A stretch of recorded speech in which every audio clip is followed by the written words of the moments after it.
Hello everyone. So this is my 10th video and it is my second last video of this chapter straight line. So I'll make one more video and I'll finish this chapter.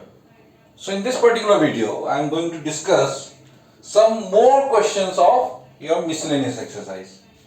So in your miscellaneous exercise I discussed I think up to question number 6 or 7 and after that I told you to try up to question number 11. Hope everyone has tried those questions. So I'll move to question number 12. Now in question number 12, it is given that find the equation of line which passes through the point of intersection of these two line. माने एक ऐसे line का equation निकालना है जो इसके point of intersection से पास कर रहा है और make equal intercept on the axis.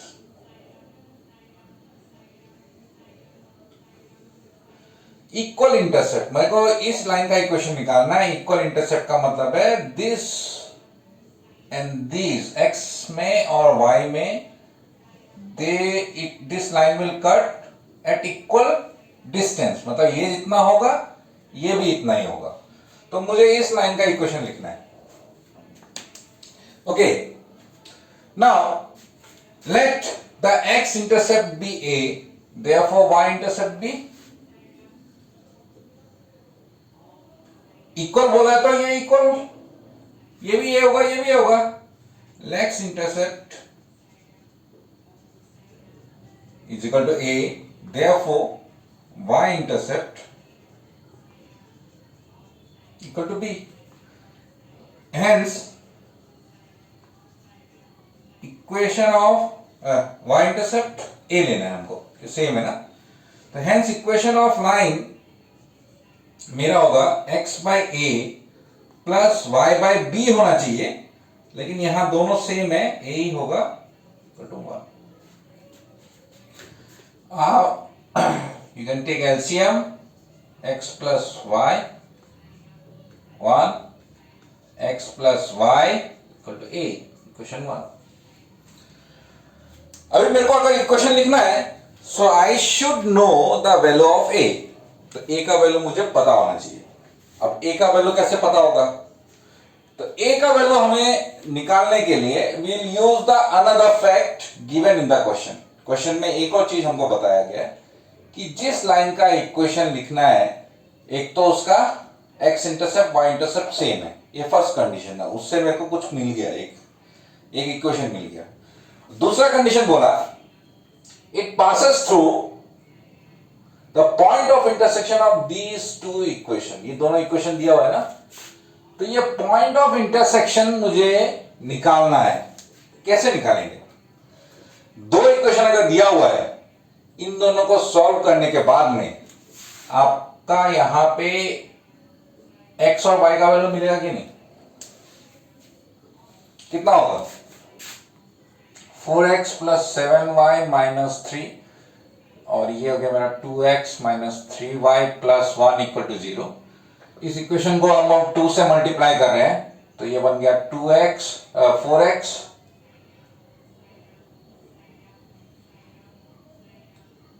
इसको 2 से मल्टीप्लाई कर रहे हैं हम लोग. 4x minus 6y plus 2 equal to 0. दोनों को माइनस कर दिया. दोनों को माइनस करने से 4x गया, 7 ये 13y हो गया, माइनस माइनस माइनस 5 हो गया इक्वल टू 0. तो y इक्वल टू 5/13. तो वैसे वो वैल्यू बिठा के x का वैल्यू भी मिल जाएगा मेरे को. x और y का वैल्यू अगर मुझे मिल गया तो वो x और y इस लाइन के ऊपर में है कि नहीं? ये पॉइंट इस लाइन के ऊपर में भी है और इस लाइन का इक्वेशन है x plus y equal to a. तो x का वैल्यू जो मुझे मिलेगा वो मैं इस इक्वेशन नंबर 1 में बिठा दूंगा. सिंस दिस पॉइंट, एक तो ये 5/13, x मैंने निकाला नहीं है, आप लोग निकाल लीजिए, lies on 1. Therefore equation 1 implies यहां x और y की जगह ये x कोऑर्डिनेट और y कोऑर्डिनेट बिठा दीजिए,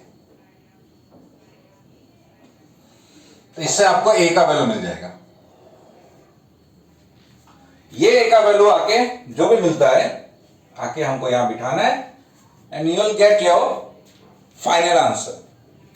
तो ये जितना भी मैंने किया हुआ ये x और y का वैल्यू जो बिठाया है ना, इसका मेन कारण है कि मेरे को a का वैल्यू अगर मिल जाता है तो यहां बिठाने से मेरे को इक्वेशन मिल जाएगा। तो वो a का वैल्यू निकालने के लिए ये सब हमने किया है, दूसरा कंडीशन हमने यूज किया हुआ है। तो ये था मेरा क्वेश्चन नंबर 12।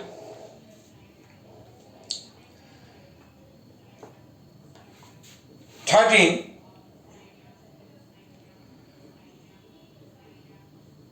ये आप लोग I think you try it yourself.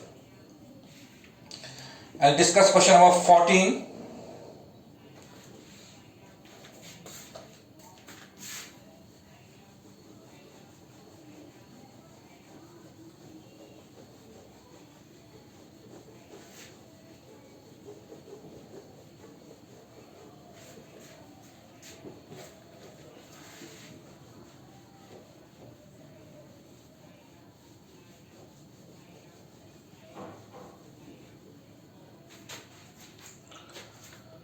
So question number 14 में है, in what ratio the line joining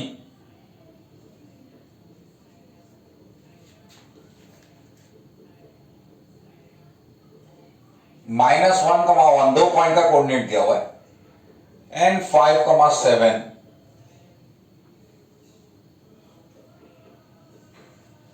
ये रेशियो हमको पूछा है। ये मान लो P है, ये Q है, ये R है। इस लाइन का इक्वेशन दिया हुआ है x + y = 4।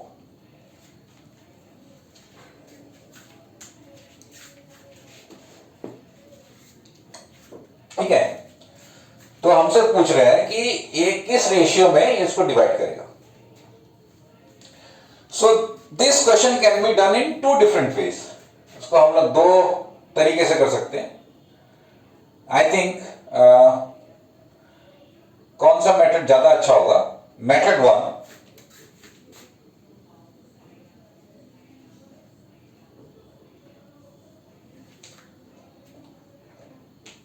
P का कोऑर्डिनेट दिया हुआ है -1, 1, Q का कोऑर्डिनेट है 5, 7। इक्वेशन ऑफ PQ निकाल लो। If you know the coordinates of these 2 points, then you can find the equation of PQ। PQ निकाल सकते हो। उसके बाद में नेक्स्ट स्टेप में क्या करना है, अगर मैं एरो मार्क दे रहा हूं it means talking about the next step. तो नेक्स्ट स्टेप में हमको करना है solve equation of PQ and x + y = 4 to find point of intersection. ये हम लोग कर सकते हैं। पॉइंट ऑफ इंटरसेक्शन अगर मुझे मिल गया, इसका कोऑर्डिनेट मुझे मिल गया, ये दोनों को इक्वेशन को सॉल्व करके ये कोऑर्डिनेट अगर मुझे मिल गया, तो किसी भी लाइन में इसका कोऑर्डिनेट मेरे को पता है -1, 1, इसका कोऑर्डिनेट मुझे पता है Q का 5, 7। तो ये लाइन मैं यहां ड्रॉ नहीं कर रहा हूं, मैं सिर्फ इसका कोऑर्डिनेट R बोल के बता रहा हूं, ये मुझे मिल गया।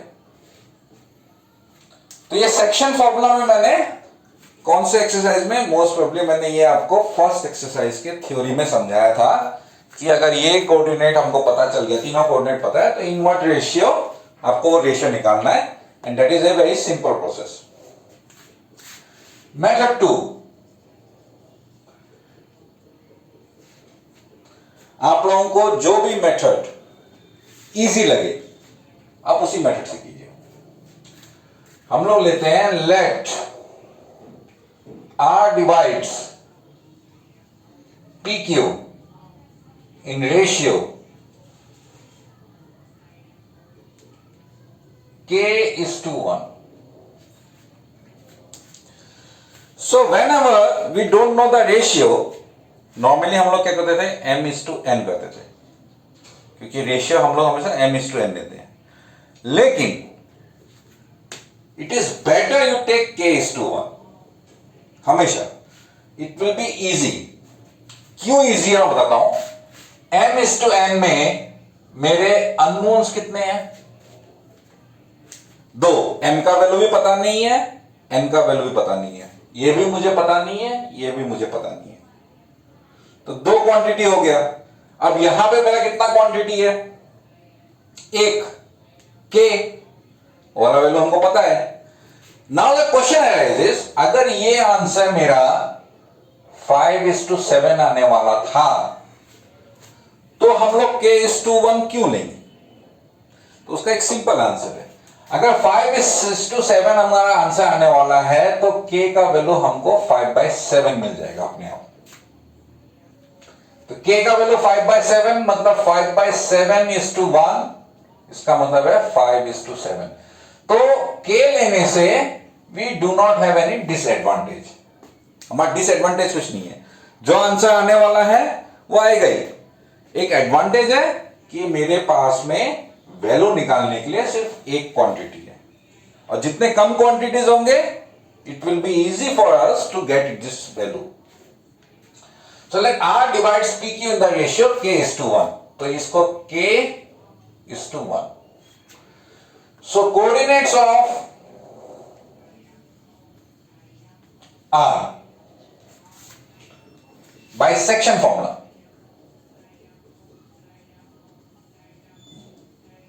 क्या होगा?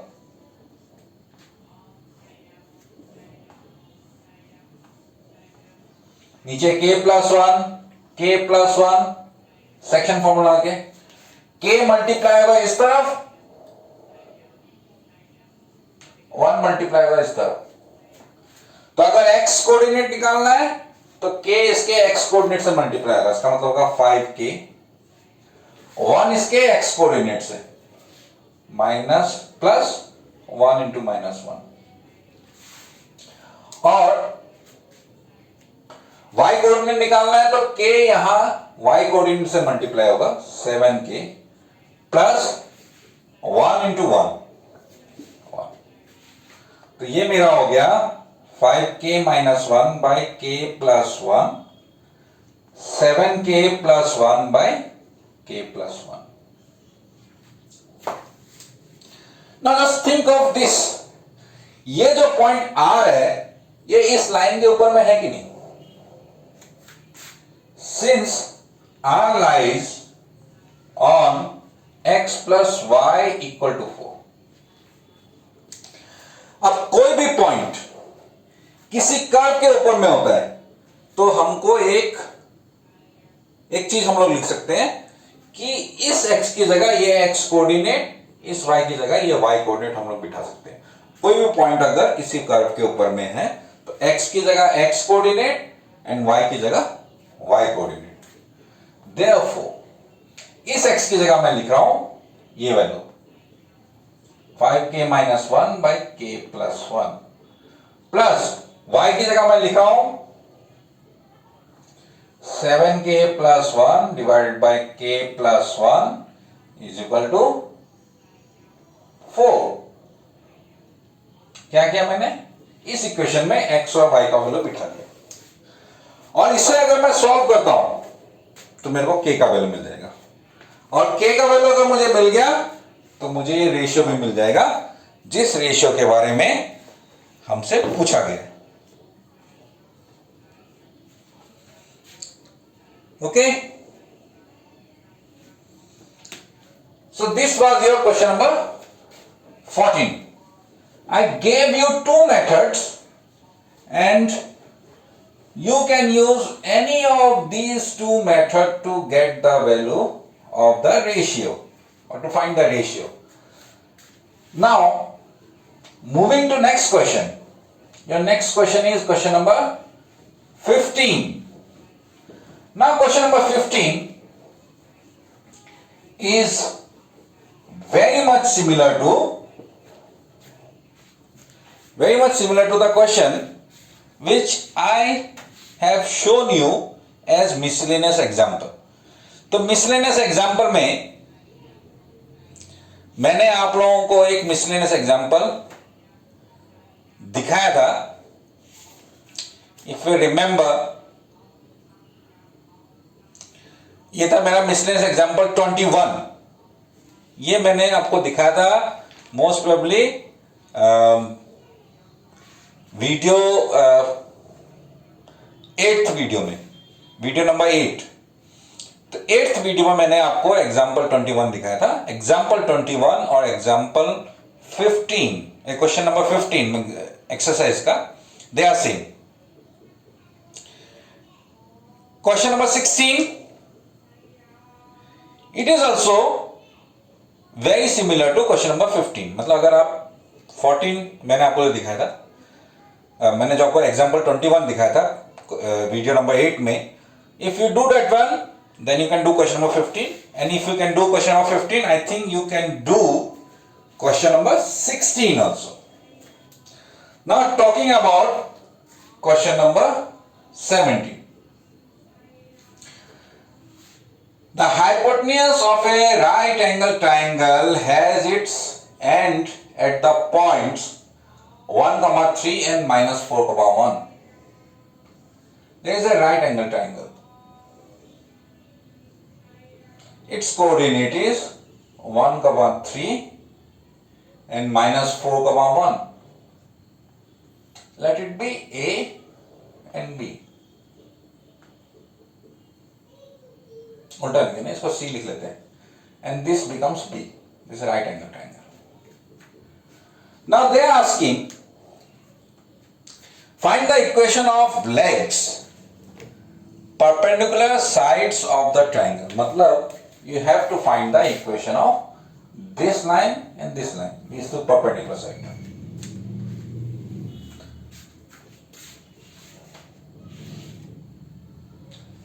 Now to find this perpendicular side, I'll say, I think this one is the most tricky question of your chapter.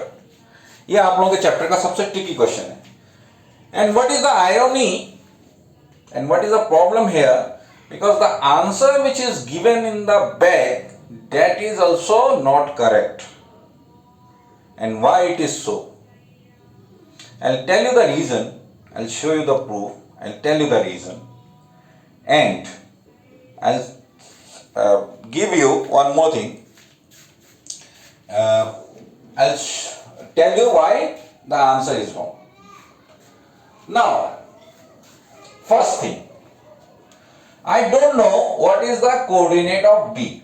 So let the coordinate of B is A, B. Okay. Now, we can use the fact of a right angle triangle. मतलब right angle triangle में जितने भी जो भी facts हो सकते हैं, we'll use those facts. तो इक्वेशन बना के हमको A और B का वैल्यू निकालना है. अच्छा, तो अभी मेरे को कितने वैल्यूज अननोन है. अननोन इन द सेंस जिसका वैल्यू मुझे पता नहीं है. उसमें से एक है A, अनदर है B. ये मुझे पता नहीं है. तो अगर ये मुझे पता नहीं है तो मुझे इसको सॉल्व करने के लिए, अगर दो अननोन होते हैं तो मैथमेटिक्स में एक सिंपल फॉर्मूला है, जितने अननोन्स है, if there are 5 unknowns you need 5 equation to solve that one. If there are 2 unknowns you need 2 equation to solve that. आपको अगर दो अननोन है तो 2 इक्वेशन का जरूरत होगा. तो यहां से मुझे 2 इक्वेशन निकालना होगा. एक मैं फैक्टर यूज कर सकता हूं, that A B is perpendicular to AC, A is perpendicular to BC. तब slope of AB into slope of BC equal to -1 लिख सकेंगे हम लोग. अब AB का स्लोप क्या होगा? ये कोऑर्डिनेट मुझे पता है, ये कोऑर्डिनेट पता है. I can find the slope of AB. ये B पता है, ये C पता है. I can find the slope of BC. अब दोनों मल्टीप्लाई करके -1 करके you make one equation that you write as equation number 1. Another Pythagoras theorem.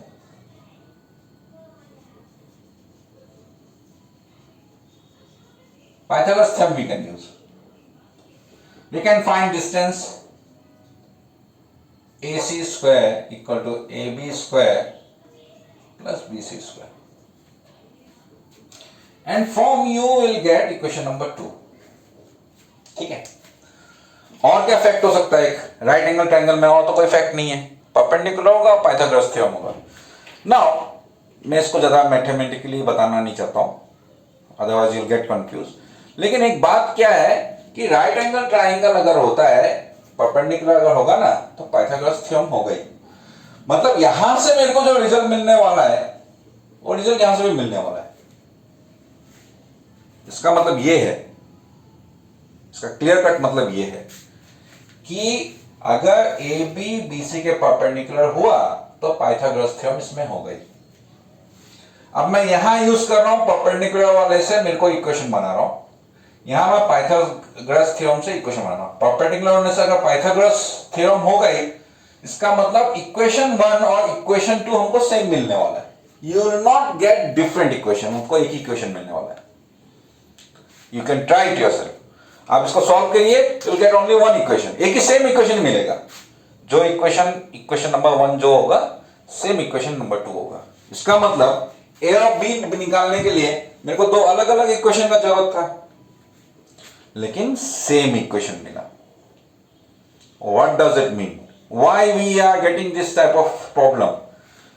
ये क्यों हो रहा है, इसके बारे में एक छोटा सा फैक्ट जो आप लोगों ने अपने प्रीवियस क्लासेस में क्लास 9, 10 में भी सीखा था. Now consider like this. अब मैं ये वाला जो ट्रायंगल है ना, एसी लाइन जो है ना, ये इसका डायमीटर है, मान लो. तो यहां बी है. अगर ये डायमीटर है और ये सेंटर है,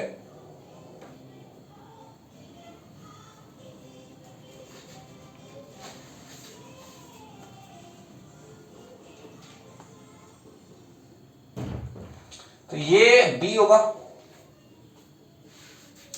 अब बी हमेशा परपेंडिकुलर होगा, ये तो पता है आपको, इसमें तो कोई फोन नहीं है. Angle at semi circle is always 90 degree होगा.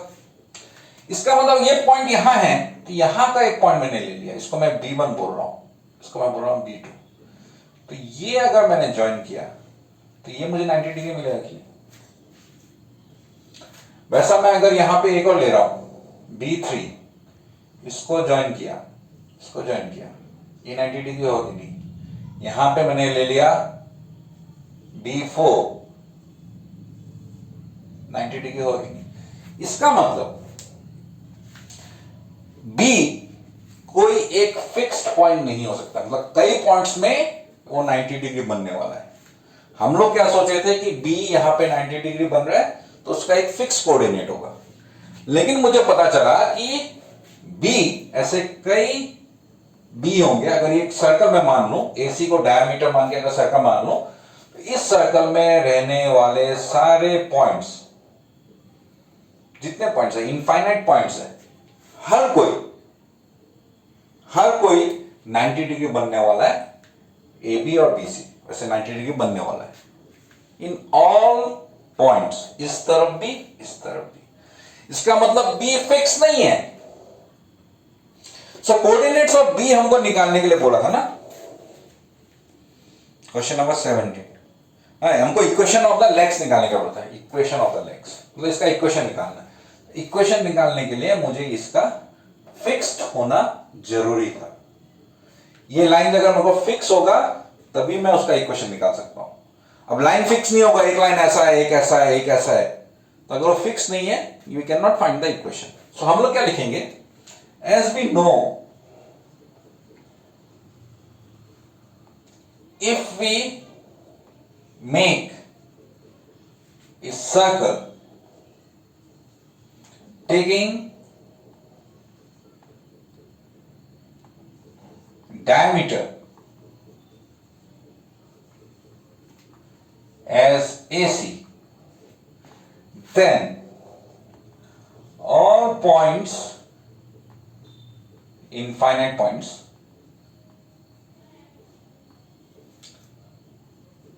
will make 90-degree angle.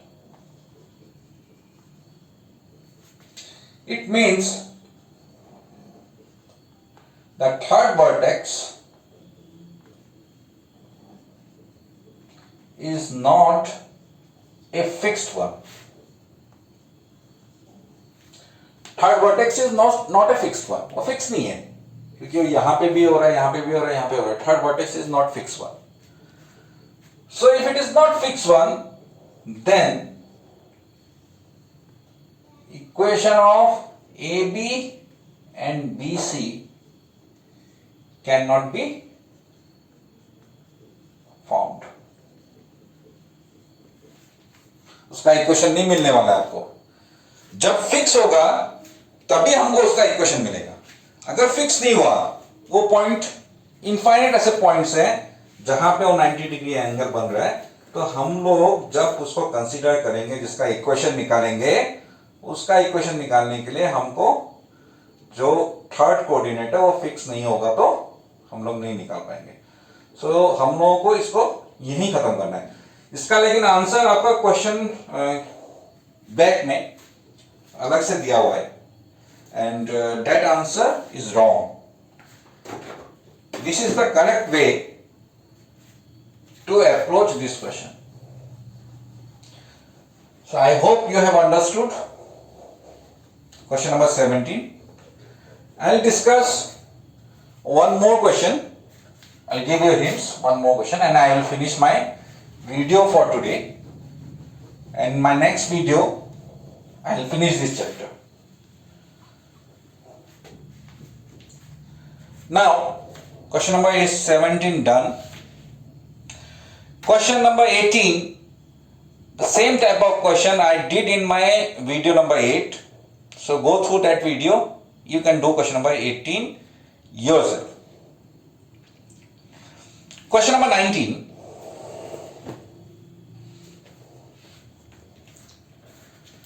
If the lines, I am going to give you hints. Is a line y equal to 3x plus 1. There is another line 2y equal to x plus 3 and y equal to mx plus c. Equally inclined means the angle between these two are same. Equally inclined. Find the value of m. अगर ये equally inclined हुआ तो मुझे m का value निकालना है. Now how will you do it? So y equal to 3x plus 1. Slope of, so equation number 1, slope of line 1 will be क्या होगा? y equal to mx plus c form में है. x के साथ में जो होगा वो उसका स्लोप होगा. So m1 equal to 3 होगा. y 2y equal to x plus 3, y equal to 1 by 2x plus 3 by 2. मैंने क्या किया? ये 2 को यहां लेके गया. y equal to mx plus c form में. Slope of line 2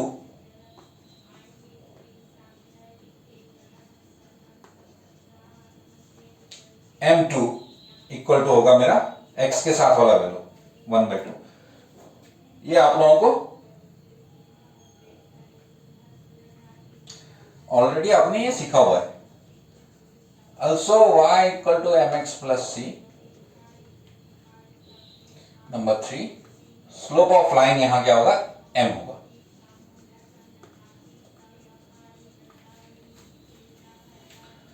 Now